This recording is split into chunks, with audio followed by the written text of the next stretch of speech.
All right, next question is about nuclear fusion and the sun.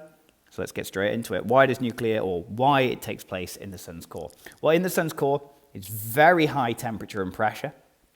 You do need to mention both, very high temperature and pressure. And this allows hydrogen nuclei are forced together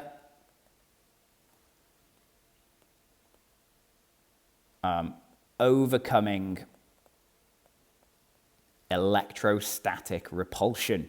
Electrostatic repulsion. You know, an electrostatic repulsion is really what you do in physics, right? Where you go, I have two positives. They don't want to go together. They repel. So we're forcing them together. Next one, period of the sunspot cycle in figure 5. So what I would be looking for here is looking at like more than one peak. I'm going to look for good solid peaks. So I think this 1980 is probably a pretty good peak. So let's go with that. And then let's look for another peak that's nicely on the line. There isn't really one. Well, this one over here is very, very sharp peak, isn't it? So if I take a look at that one, I think that would be pretty good. Use a ruler in the real exam to do this.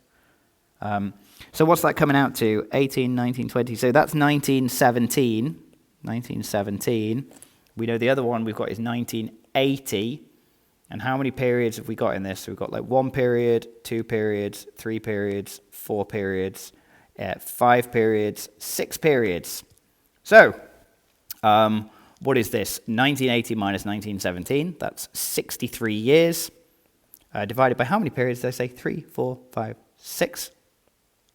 So 63 over 6 gives me 10.5 years, which, the nearest year, 11 years.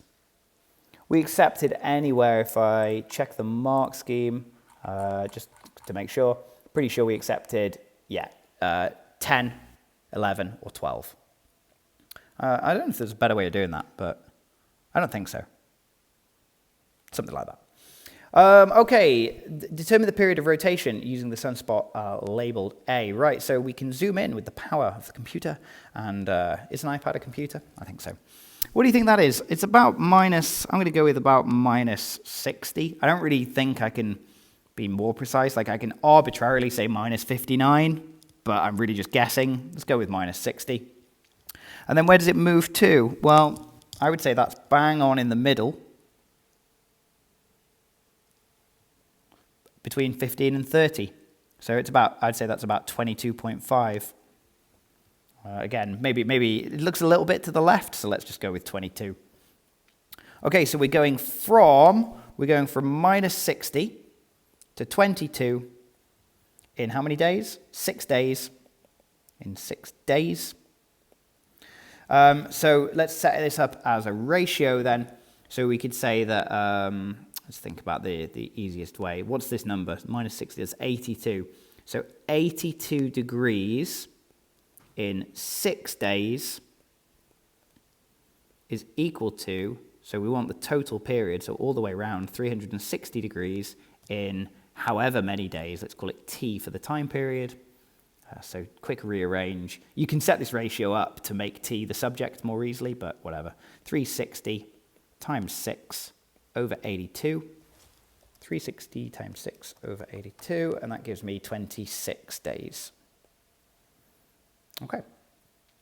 Why do sunspots appear dark on the surface? Right. Why do they appear dark? Let's talk about why they appear dark first of all. Appear dark because they're radiating less light.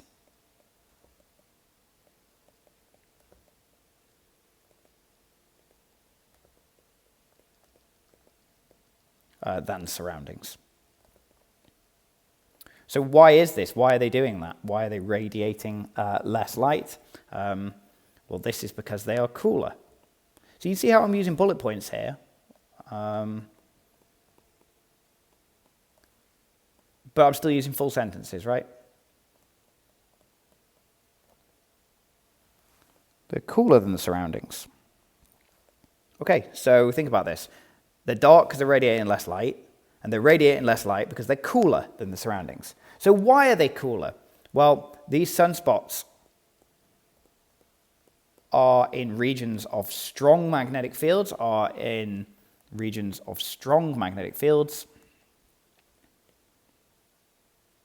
strong mag fields. And what do these magnetic fields do? They reduce convection near surface of sun. So what should be happening is the material should be like rising and falling all the time, like a convection current. But these strong magnetic fields are preventing that from happening. So the stuff gets to the top, it cools down, but then it isn't able to sort of sink back down. And so you get this cooler region on the surface. All right, nice. Hey, that's the end of that question. Let's go.